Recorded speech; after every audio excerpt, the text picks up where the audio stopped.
Sir Jim Ratcliffe and his team continue to leave no stone unturned in their bid to take Manchester United back to the top.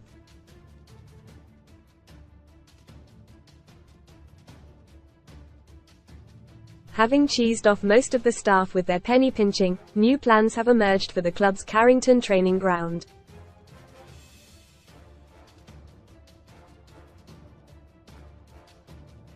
These include a pre-activation and player performance zone and, wait for it, skylights and more communal areas.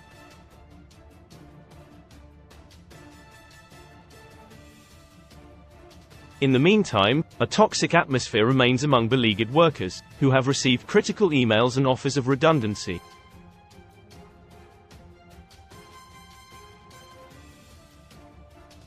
The latest body blow came in what should have been a time of celebration after United's FA Cup final victory.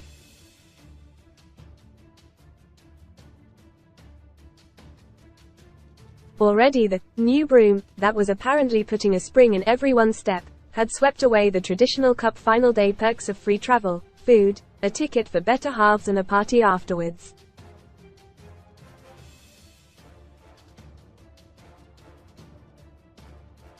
Read more on Man Utd SILVA screen. Man United signed former Premier League star's son and hand him iconic number 7 shirt. Wheels win a Lamborghini Huracan or £230,000 cash alternative from just 89p with our code. Worse still for those who work behind the scenes. They then had to witness some social media clown called I Show speed lapping up the hospitality at the players after matchday, in a room that could have easily housed a few hundred more.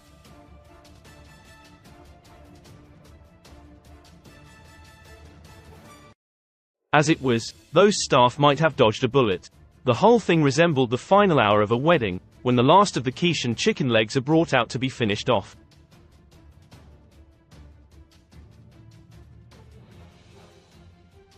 Looking to the future, here is a radical tip for Sir Jim if he wants to save cash and get United back to the top.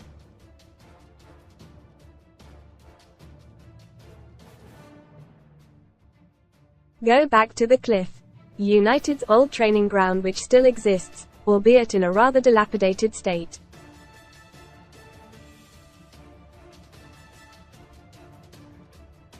Most read in Football Mour to come. Mourinho lands new job after months unemployed as he joins star-studded team Silver Screen. Man United signed former Premier League star's son and hand him iconic number 7 shirt. Red mist moment. Keen elbows football fan who headbutted him before Micah steps in. Jack's fear. Wilshire's wife chokes back tears on BBC as couple reveal daughter nearly died. Casino special. Best casino welcome offers. Get the modern-day stars, who require the most up-to-date technology, pictures, pampering and the swimming pool to get the best out of them, to toughen up.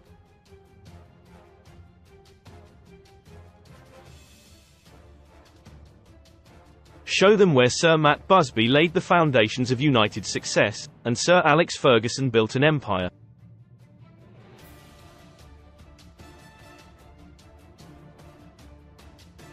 Inside Sir Jim Ratcliffe's plans to replace Old Trafford with a Wembley of the North tell the new boss that if Fergie could plot the treble from ACP little office in a building that resembles a council-run sports centre, it is good enough for them.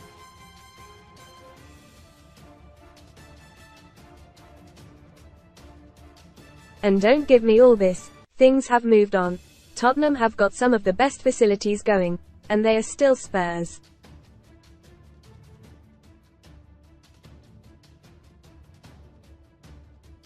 Leicester were acclaimed for their new training base when it was built in 2020, and Luton replaced them in the top flight, even if they swapped places again last month.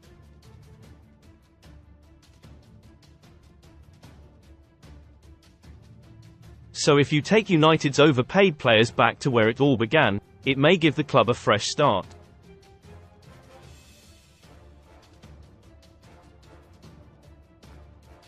Scott, so wrong to zone out. In 25 years of covering Manchester United, there have been several highs and lows from the after-match mixed zone area.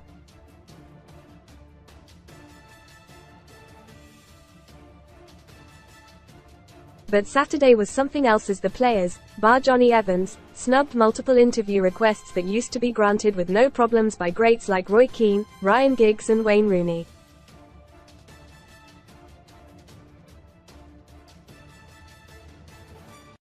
At one point, Scott McTominay just walked through ignoring everyone, before coming back off the team bus so that he could ignore everyone again.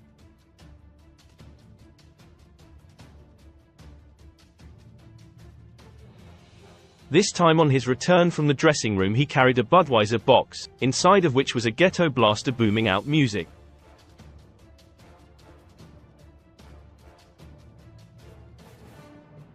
You know what goes through your head when someone stops their car at the lights with their window down so that everyone within a square mile can hear their favorite song.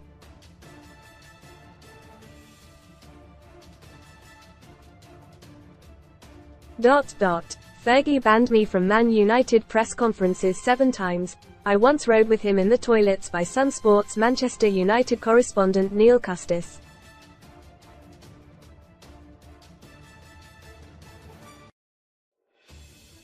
Much consternation recently at the news that 3 football writers were denied the chance to ask Erik ten Hag a question over 3 consecutive press conferences.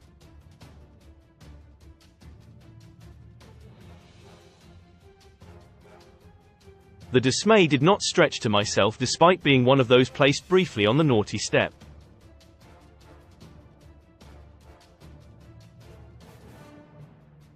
I don't agree with such punishments for stories or opinions, but Ten Hag has had to take a bucket load this season and has never been anything but polite and helpful.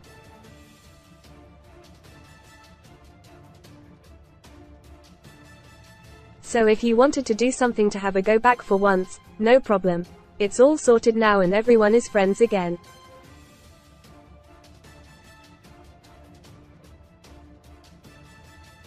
Having been brought up on Sir Alex Ferguson press conferences and downright unfair bans of varying lengths, 7 in my case, you become immune to middle-aged men having a hissy fit.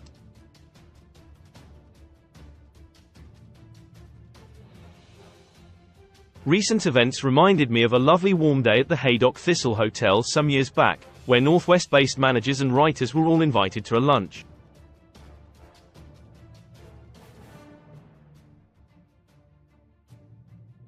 Sir Alex was there on the main table laughing, singing and generally holding court when simultaneously all the writers' phones bleeped with a message from United's no communication department.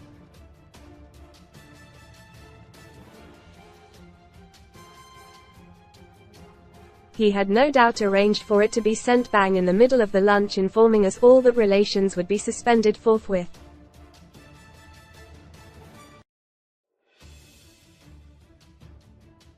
Our crime was to use his words from a local radio interview he had done that week and the controversial comments he made within it.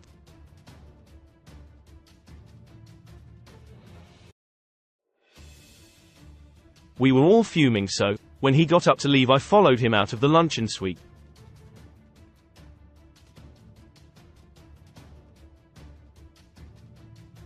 As I ranted about how unfair his actions were, he ignored me and walked on ahead, entering another room.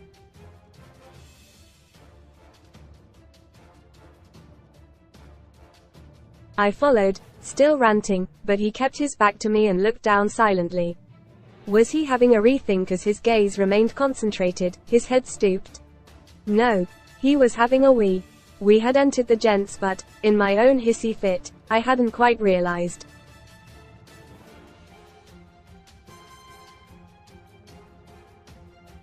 I'm not sure what the hotel guest 2 urinals down made of it, but how absurd the whole scene must have appeared.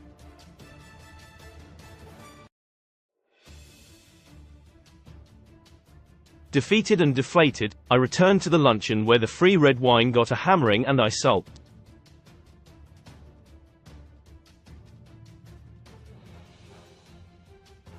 There would be more such incidents, told and retold to this day with laughter.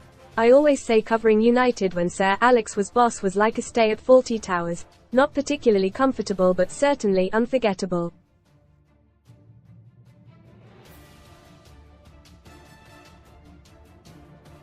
Not your greatest boss. Brian Clough remains one of the greatest managers of all time for his incredible feats at Nottingham Forest and Derby.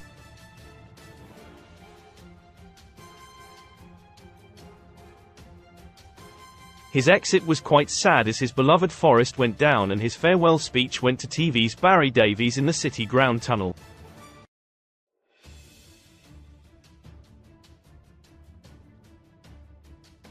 Everyone knew in advance he was going, and the warmth from the fans showed what a title, 2 European Cups, and the sheer genius and charisma of the man meant.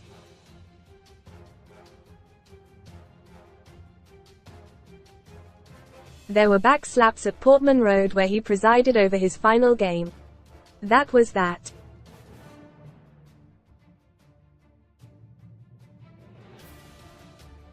It was months before a then up-and-coming commentator called Darren Fletcher, you might have heard of him now, contacted Clough's son Nigel to ask, if his dad wasn't busy, would he mind doing some co-commentary on local radio.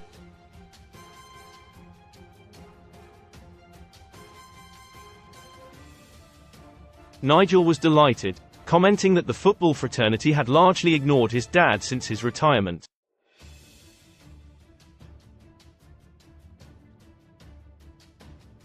To recap, Clough had won the league title with Derby and, with Forest, landed another title plus back-to-back European Cups and 4 League Cups.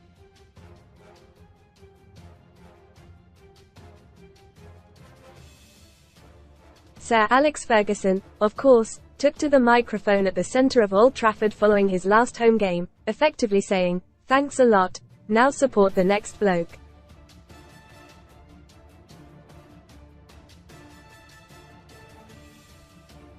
At Liverpool, Bill Shankly, 3 First Division titles, 2 FA Cups and the UEFA Cup, was treated appallingly by the club he made great after his retirement and said he had felt more welcome at Everton.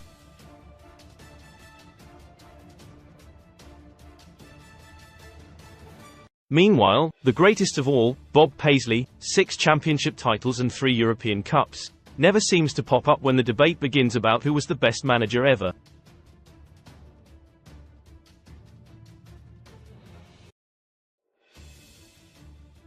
So to Jurgen Klopp and his 9 years at Liverpool. Honours: 1 Premier League title, 2 League Cups, 1 FA Cup and that 1 Champions League trophy.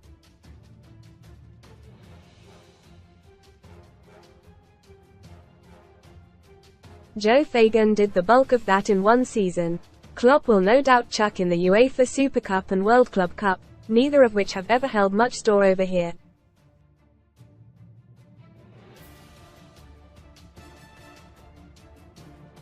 As for the send-off, well, it has been going on longer than Elvis Presley's residency in Las Vegas.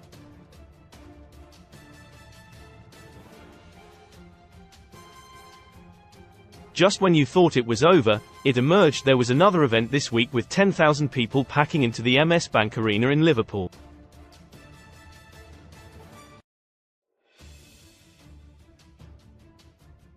He did a good job, but this is Liverpool, and in the pantheon of the true great Reds managers there are 2. Still just 2.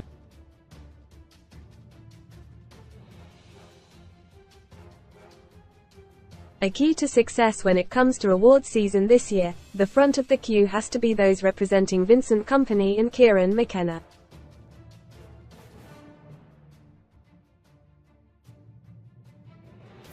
After a season where Burnley won only 5 Premier League games, Kompany was launched into a stratosphere frequented by current greats in landing the Bayern Munich job.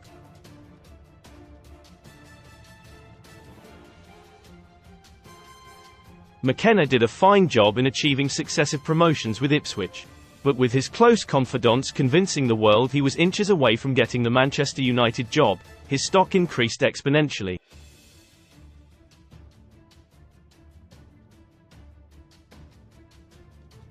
Read more. Son STORIESUTTER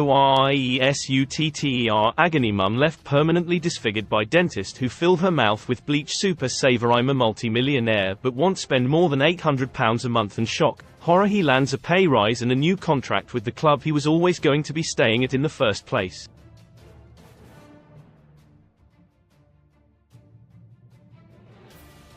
Marvelous stuff. Pundits' verdict on Ten Hag's future. Where do the pundits stand on Erik Ten Hag's Manchester United future?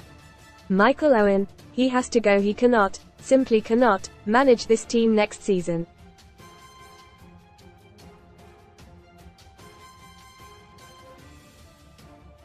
H is not good enough. Teddy Sheringham: might stay if he wins Cup but should go if United win the FA Cup. He could stay.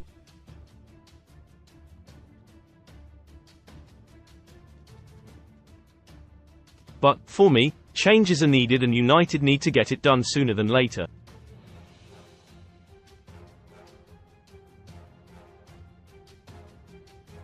Jamie Carragher, sacked. I don't see how Erik ten Hag stays. It's just performance after performance.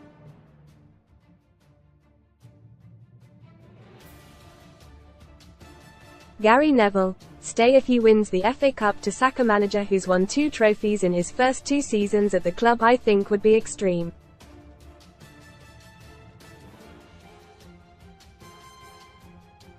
Louis Saha, on the fence. I don't see it as clearly, but they need changes from the players, but they need changes from him as well.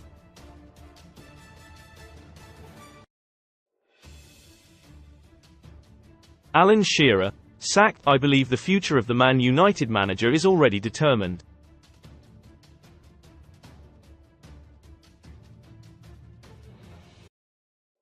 Even if they win the FA Cup, I think H is gone.